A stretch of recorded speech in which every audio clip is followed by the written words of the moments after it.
Amém? Amém. Glória a Deus. Eu quero convidar você a abrir a palavra de Deus em Josué. Nós vamos fazer uma leitura só para te dar uma relembrada.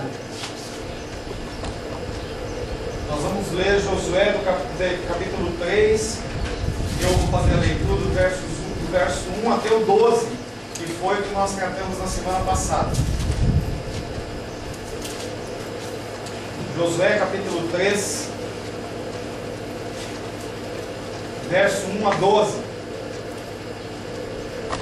Levantou-se, pois, Josué de madrugada, e tendo ele e todos os filhos de Israel partido de Sitim, vieram até o rio Jordão e pousaram ali antes que passassem. Sucedeu que ao fim de 3 dias, que os oficiais passaram pelo meio do arraial e ordenaram ao povo, dizendo: quando virdes a arca da aliança do Senhor, do vosso Deus, e que os levitas sacerdotes a levam, partireis vós também do vosso lugar e a seguireis. Contudo, haja a distância de cerca de 2.000 côvados, em torno de 1.000 metros, entre vós e ela.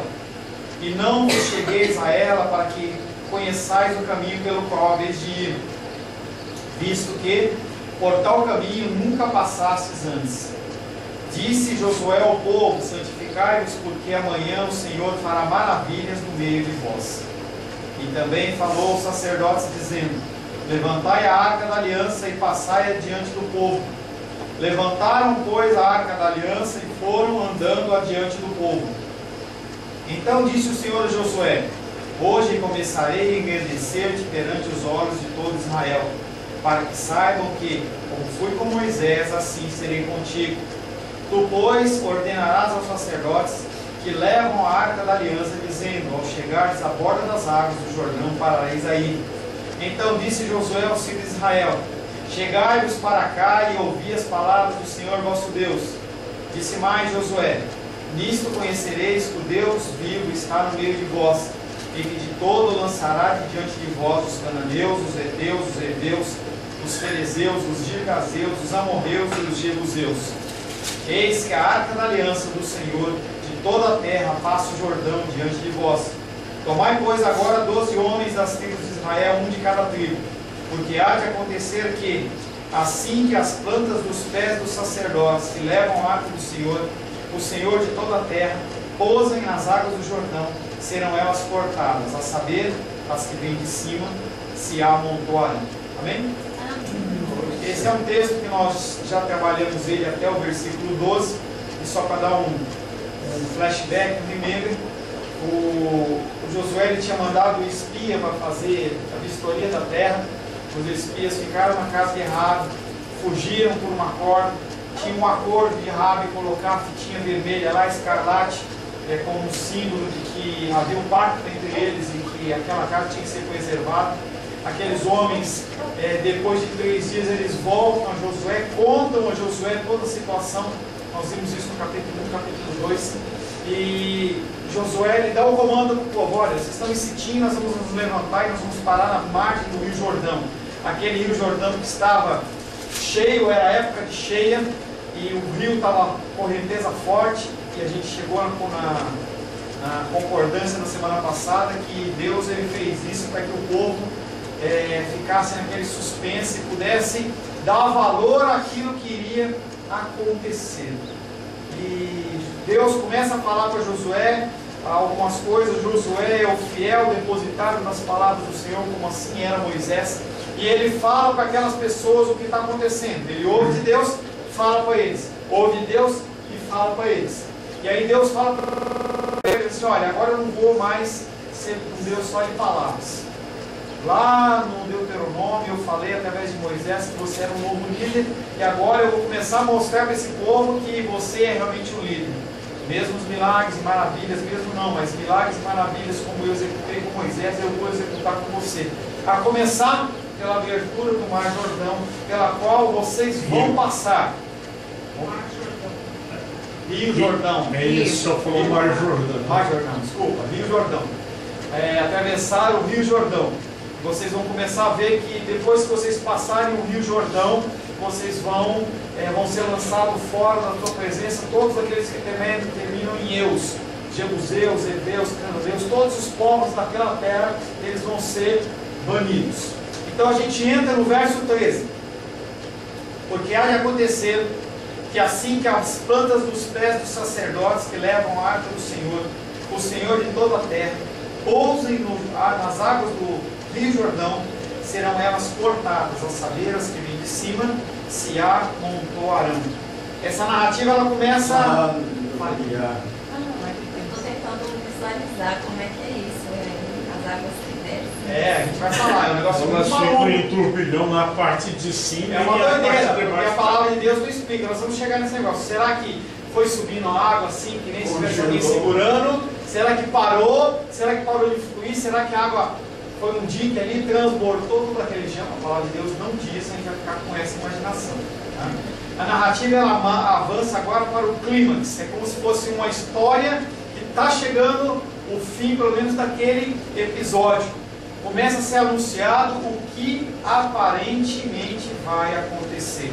E aí o foco aí não é o milagre ainda, mas continua sendo a arca do Senhor. Quem que é o principal aí? É a arca do Senhor, que representa o próprio Senhor. Entenda que a arca, ela não tem poder nenhum nela. O que é feitiçaria? Não sei se eu já falei isso com vocês. O que é feitiçaria? Vocês entendem o que é feitiçaria? É a ação do mal, é feitiçaria, bruxaria.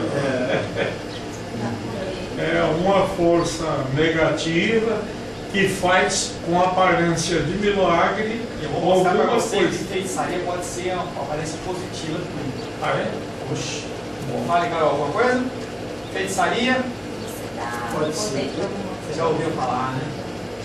Toda vez que você dá poder a algo que é inanimado, ou mesmo que não seja inanimado, a pessoas, você está praticando feitiçaria. Como que é isso, pastor? Exemplo, número 1. Quando a pessoa vai lá no centro de macumba, ela leva a pinga lá pro cão lá. Satanás. Entendeu? Aquela ação ali, entendeu? E você dá uma coisa para a entidade. E aquela entidade que através de uma pessoa ela executar algo, é um ato de feitiçaria. Beleza, pastor, isso aí eu entendi. Então o Sinomar deu exemplo mais ou menos nisso aí. Mas e a feitiçaria dentro da igreja evangélica? E a feitiçaria, quando as pessoas consideram a arca do Senhor como um item mágico? Tem história. O povo lá, quando ainda estava na época de Samuel, lá na frente, o povo de Samuel, ele ainda não era um sacerdote, havia o filho Eli com seus filhos iníquos, e eles vão para a guerra contra os filisteus, tentam guerrear, apanham dos filisteus. Vamos buscar a arca, como se a arca tivesse nela mesmo um poder inerente, um poder dela próprio. É a presença de Deus, não é a arca que tem o poder. Ela representa, ela tem um simbolismo de poder, mas ela nela mesma não tem poder nenhum. E aí o que aconteceu? Os filisteus foram lá e pegaram a arca. E aí teve toda uma problemática que não é a nossa história aqui. Mas vamos puxar para o nosso culto de domingo à noite. O irmão Sinomar não está ouvindo, mas nós estamos falando do Atos 3, quando o Pedro e João chegam para o coxo, levanta e anda. E aí aquelas pessoas, quando olham para eles, acham que eles têm algum poder deles. E aí o apóstolo Pedro olha e fala: por que vocês estão olhando para a gente desse jeito? Vocês acham que nós temos poder em nós mesmos? Vocês acham que nós somos feiticeiros? Isso que ele está falando. Exemplo, que vamos piorar a coisa. Óleo ungido. Toda igreja tem, nós temos. Você acha que esse óleo ele tem algum poder nele mesmo? Você acha que não tem, mas a gente age como se tivesse. Entendeu? Tiago diz: se tem alguém enfermo, chame os presbíteros para orar, e a unção com óleo curará o enfermo. É o óleo? Não é o óleo. É a ação do Senhor. O óleo é apenas um símbolo do Espírito Santo. E aí a gente tem visto pessoas colocando óleo para consagrar 40 dias. Mas em Como cima se do eu... galho, quando o pastor está orando. Aí é um copo d'água. Aí Copo outra coisa que eu d'água. vou dar o exemplo. Entendeu? A pessoa ela acha que quando eu como pastor, eu imponho as minhas mãos, está saindo energia, poder aqui e vai para o óleo. Não existe isso, gente. Isso é feitiçaria. Eu, pastor Paulo, não tenho poder nenhum em mim mesmo. É o Senhor Jesus que executa as coisas. A gente tem entendido e as pessoas têm se apropriado desse poder como uma mentira, no sentido de controlar as pessoas. Quantas vezes você viu pessoas falarem: eu curo, eu sou o pastor, aí eu sou a igreja que tem a cura. Aqui você vem e você é curado. Não é Deus que cura. Não é o homem não é nada, os bens, isso aqui não é nada. Qual a diferença desse óleo, além de ser um presente que me foi trazido lá de Israel, tem até uma folhinha de oliveira aqui. Qual que é a diferença deste óleo com o óleo lisa? Ah, pastor, que é isso? É diferente. Não é diferente. Se você fizer uma oração e for da vontade do Senhor, seja óleo de Israel, seja óleo com essência de mirra, seja óleo lisa que você frita um ovo, vai fazer o mesmo efeito. Quando nós colocamos poder em coisas inanimadas e nós destinamos poder em pessoas, nós estamos praticando feitiçaria. E isso acontece dentro da igreja evangélica. Eu posso fazer um comentário? Por favor. Vindo do Senhor, duas imposições de mão que o Senhor fez lá na EPTG e aqui, eu senti um calor e uma vibração. Eu sei que é a obra de Deus, mas por seu intermédio. Não é por qualquer um que Deus faz isso. Ele faz por qualquer um. Não. Naquele dia, ele me usou. Mas ele pode usar qualquer um. Não, poder pode, mas o Senhor, que é um elemento portador da graça dele para receber. Você é portador da graça do Senhor? Eu sou pela misericórdia dele. E eu sou por quê? Porque ele me mantém vivo. E eu sou por quê? Se não é pela misericórdia do Senhor, é a mesma coisa. Mas o Senhor é uma antena que recebe e retransmite. Como nós Eu até agora, eu não vou discutir, mas até agora eu vejo méritos no seu apostolado. Eu entendi o que você está falando e eu vou continuar falando que a glória toda do Senhor e a misericórdia é através da minha vida, através da vida do irmão Paulo, de quem quer que seja. Agora nós temos que tomar o cuidado de não praticarmos feitiçaria. É em nome de Jesus. É outra feitiçaria. Que é isso, pastor, que você está falando. Se você usa o nome de Jesus de uma maneira boçal, porque as pessoas as pessoas usam ou não usam o nome de Jesus de uma maneira boçal.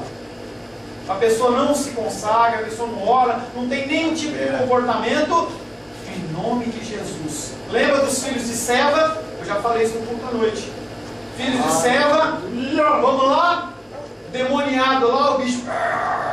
Já viu demoniado? Entendeu? Aí o cara olhou, eles olharam assim, em nome de Jesus, sai! O demônio olha para ele e fala assim: eu conheço Jesus, eu conheço Paulo também, mas vocês eu não conheço. Igual assim daí, deu neles.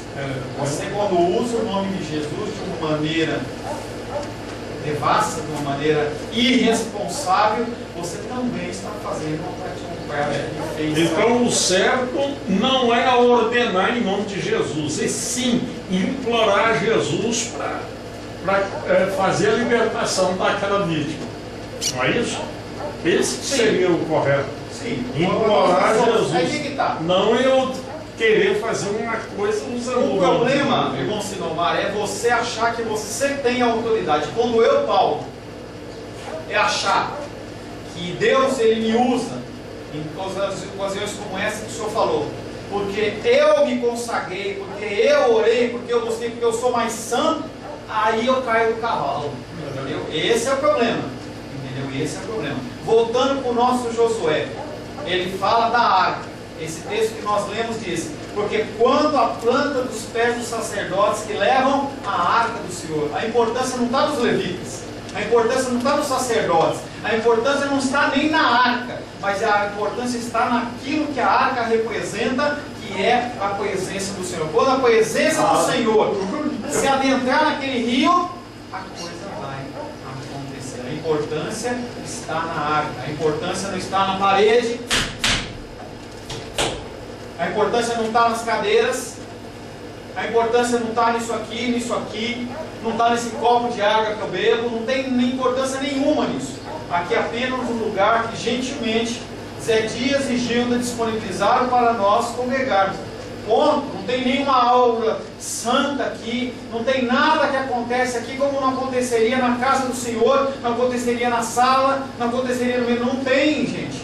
Essa filona, essa história, como está sendo vendida hoje, o Templo de Salomão. O que é isso, gente? Feitiçaria. As pessoas elas acham, porque elas estão entrando num contexto ali, além de ser uma alimentação do coração das pessoas, porque o que é mais bonito? Você entrar. O que é mais saudável para o teu ego?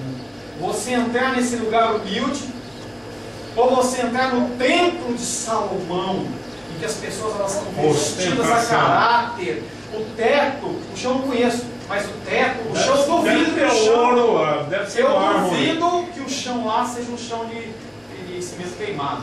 O que é melhor para o nosso coração? Com certeza é isso. Vamos voltar para o nosso Josué. Tudo deve se concentrar na arca do Senhor. E as águas do Rio Jordão, elas serão cortadas, a palavra de Deus diz, a saber, as águas que fluem de cima, e elas pararão num único montão. Pena que Josué, ele não foi mais detalhista em relação ao que aconteceu ali, porque ia ser muito legal. Mas os milagres, você vê que ele não se detém muito nos milagres, as pessoas não se detêm muito nos milagres. A palavra de noite é um pouquinho mais específica, porque Lucas, como é médico, ele vai começar a explicar, ele explica, olha, ele ficou de pé, os nervos se esticaram, o pé se alinhou, porque ele tinha uma especialidade médica, então quando ele explica mais específico. Não é o caso de Josué, simplesmente para ele, assim, a água parou, o que importa é que a água que vinha de cima parou, a de baixo correu, ficou seca e nós passamos. Mas seria bem interessante a gente saber como é que foi isso? Como é que foi isso que aconteceu? Ele não fala, tá? A linguagem aqui em boa parte lembra Êxodo 15:8. Abre aí. Êxodo, capítulo 15, verso 8. Mar Vermelho. Mar Vermelho.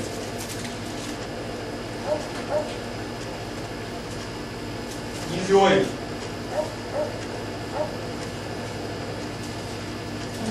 E aí até ele usa até uma linguagem assim meio poética. Com o resfolgar das tuas narinas, ou seja, com o resfolgar das suas narinas amontoaram-se as águas e as correntes pararam em um montão. Os vagalhões coalharam-se no coração do mar. Traduzindo, o Mar Vermelho se abriu. Outro texto, Salmos, capítulo 78. Salmo 78, verso 13.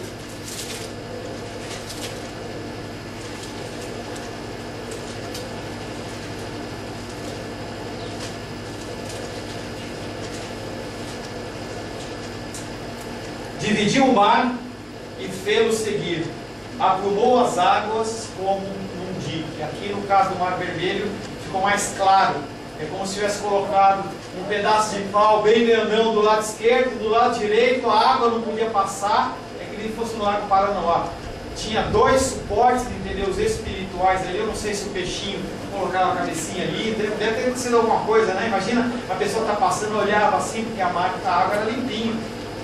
Então, você imagina aquele peixinho colocando, eu não sei como que estava, mas aqui é mais claro. São duas referências à abertura do Mar Vermelho que estão estreitamente ligadas com esse exemplo, com esse milagre. Por que Deus escolhe exatamente a abertura do Rio Jordão? Porque já havia aberto águas com Moisés. Então, da mesma maneira que agia com Moisés, ele age com Josué. Ele está mostrando para o povo: olha, a mesma coisa que eu fiz com o meu servo lá atrás, eu faço com esse. O poder não estava em Moisés, está em mim. E o poder, o Espírito Santo, ele é aquele que dá o poder a quem ele quer para agir, como ele quer para cumprir o propósito designado do Senhor. No caso de Moisés, ele teve um pouco mais de participação. Moisés, ele começou lá: ai, o povo está chegando, o que a gente vai fazer? E aí Deus olha para ele: você está reclamando? Pega o seu cajado e marcha. Então Moisés, ele teve uma participação maior ali, mas porque não havia arca, provavelmente.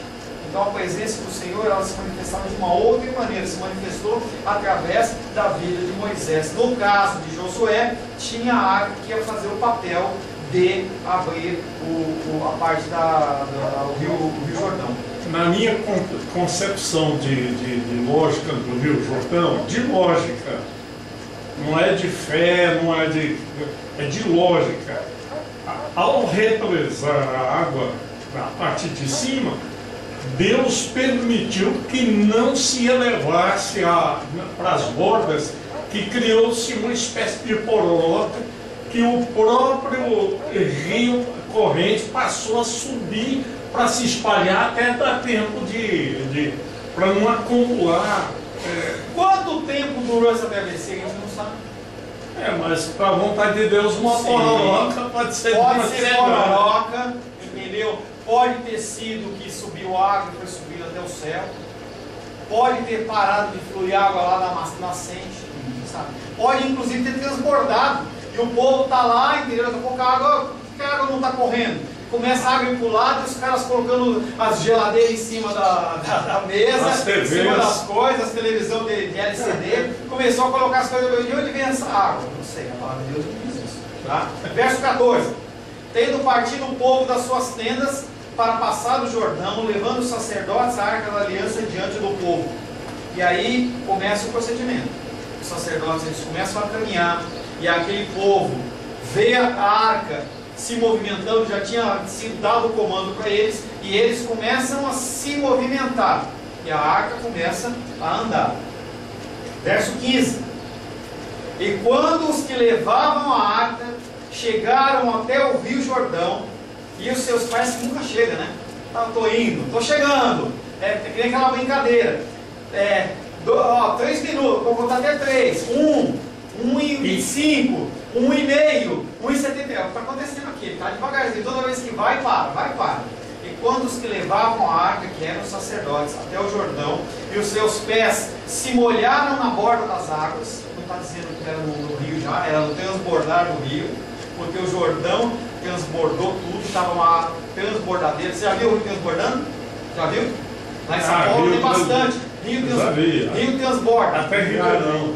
Leva coisa, leva tudo. Ele aumenta até 20 vezes. Ele vai subindo, e a hora que ele transborda, ninguém segura. Tá?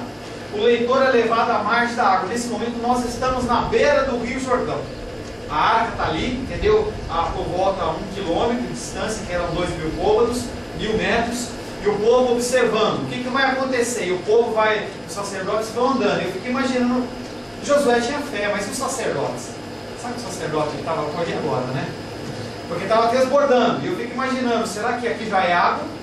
Será que já que ainda é terra aqui? Porque não dá para ver. Não sei qual que era o grau de transbordamento. Eu sei que a palavra de Deus diz que eles tinham que mudar os passos. Então eu não sei. Os que estavam na frente, imagina os que estavam na frente o medo, porque os que estão atrás falam, se ele cair, eu estou aqui, né? E o cara foi andando, ele pegou a hora que ele colocou o pé na água. O leitor é levado à margem da água e vê os pés dos sacerdotes mergulharem nessa margem. Antes de escrever a divisão real das águas, o narrador comenta a condição do Rio Jordão. Novamente, ele traz ao povo a condição do rio que transbordou. Verso 16. Colocou o pé na água. Verso 16. Pararam-se as águas que vinham de cima. O rio que a gente já falou que os lugares que era mais estreito o rio, ele era muito profundo, chegava a 20 metros de profundidade. Os que eram mais rasos, e quando se fala em 4 metros de fundura, meu irmão, você morre afogado em 2 metros, em 3 metros, em 4, 5 ou 20. Era fundo do mesmo jeito. Nós estamos falando em adultos, crianças, idosos, bens. E aí eles chegam naquela borda ali, era tanto mais curto como menos curto, era fundo aquele lugar, e as águas... E a maioria nem sabia nadar. O pessoal estava no deserto, eles aprenderam a nadar onde? Lembra? Bem lembrado. Olha, a primeira geração do deserto, o que aconteceu com ela? Morreu. O único que passou vivo foi Josué e Caleb. Fora eles, ninguém teve contato com o rio. Eles não foram na companhia aquática aprender a nadar. Eles não sabiam nadar. E eu fico imaginando aqueles sacerdotes entrando e colocando o pé na água. Quando coloca o pé na água... Com dúvida, né? Lógico, com dúvida. Tem que ser humano, né? Imagina a cara de surpresa daqueles homens. Deve ter sido uma cena chocante. O cara vai e tipo, vou morrer. Pisou na água, a água para, o cara começa a olhar para baixo, a água vai escorrendo, escorrendo, que nem a água do tanque quando você está lavando a louça. A água vai escorrendo, escorrendo, daqui a pouco, não só a água parou de correr, como eles passaram com os pés dele a seco. Como foi isso, gente? Como que foi isso? Isso é a água seca. Eles não molharam. Quem único molhou o pé? O único que molhou o pé foi os dois da frente. Porque o resto foi tudo com o tempo. O senhor já se afogou alguma vez? Já. Eu já. Em Brasília, entendeu? Piscina lá no Moconaut, na Brasília, estava lá Eu sei o quanto é agoniante. Eu pulei na água, meu pai foi e me puxou pelo cabelo. Não entendeu? Me tirou da água. Entendeu? Continuando aqui. Pararam-se as águas que vinham de cima, verso 16. Levantaram-se num montão. E aí a palavra de Deus diz que a água começou a se levantar. Até que altura? Não sei. Levantaram-se num montão. Muito longe, na cidade de Adã. Então essa água, ela não cortou do lado deles. Ela cortou, talvez ela tenha cortado lá e foi escorrendo. Pararam-se as águas que vinham de cima. E a gente imagina que eles estão aqui do lado, nem o Mar Vermelho, mas nem está dizendo aqui. Levantaram-se águas do montão, muito longe, na cidade de Adã, que fica ao lado de Sartã, e as que desciam para o mar de Arabá, mas não, Mar Morto é o mesmo nome, é outro nome do mar, Vermelho, Mar Morto, Mar de Arabá. Esse mar, que é o mar salgado, foram todas cortadas, a água foi escorrendo, escorrendo, escorrendo, e parou de alimentar o Mar Vermelho. E aí tem mais um milagre na história. A água parou de correr, certo? O que acontece se com a água de lá para cá? Deveria voltar. Voltar. Lembra da pororoca? O que é a pororoca? A água vai e fica aquela guerra, vai e volta. Além do Senhor não permitir que a água do rio continuasse correndo, Ele também não deixou que a água do rio, do mar, voltasse para cá. Teve um duplo milagre nessa história aí. Foram todas cortadas. Então passou o povo de frente de Jericó. E quem está assistindo tudo isso? O povo de Jericó, lá em cima da muralha.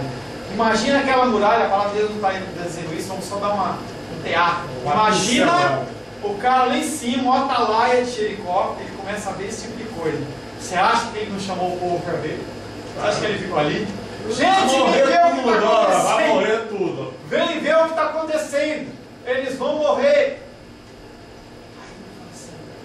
A água parou.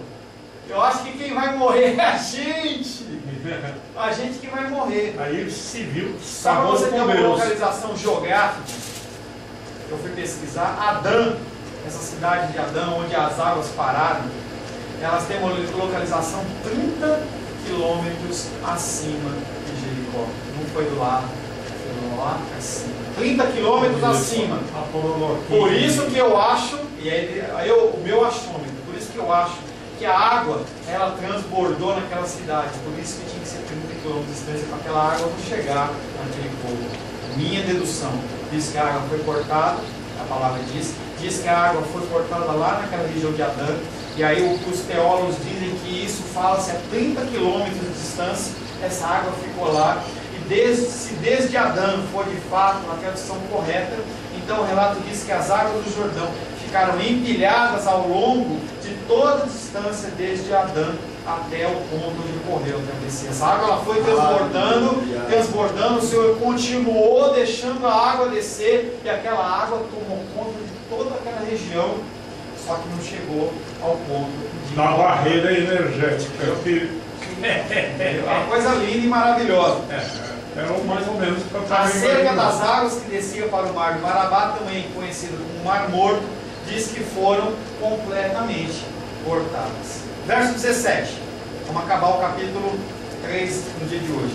Porém, os sacerdotes que levavam a arca da aliança do Senhor pararam firmes. Eles começaram a andar. Foram andando. E pararam bem no meio do rio Jordão. Porém, os sacerdotes que levavam a arca da aliança do Senhor pararam firmes no meio do Jordão. E todo Israel passou até Enche. Milagre do Senhor. Milagre do Senhor.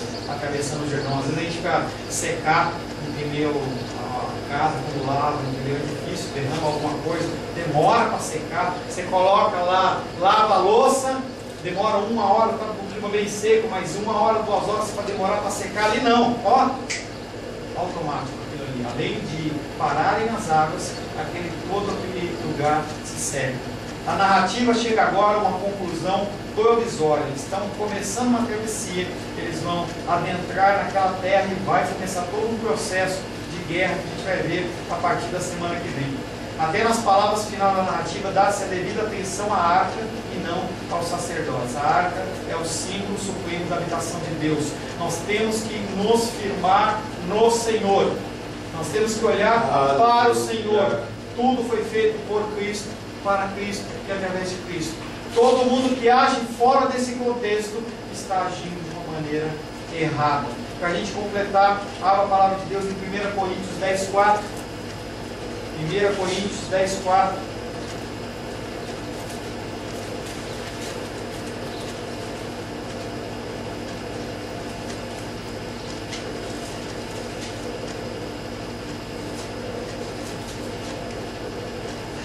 Diz assim: e beberam da mesma fonte espiritual, porque bebiam de uma pedra espiritual que os seguia, e a pedra era Cristo. Essa arca representa Deus.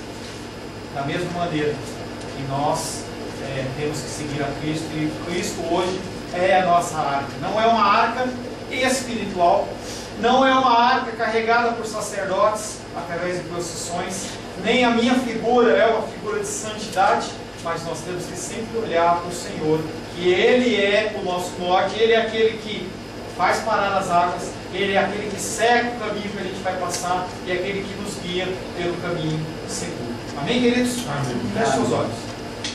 Senhor, em nome de Jesus, queremos agradecer ao Senhor porque podemos estar finalizando o estudo desse terceiro capítulo de Josué.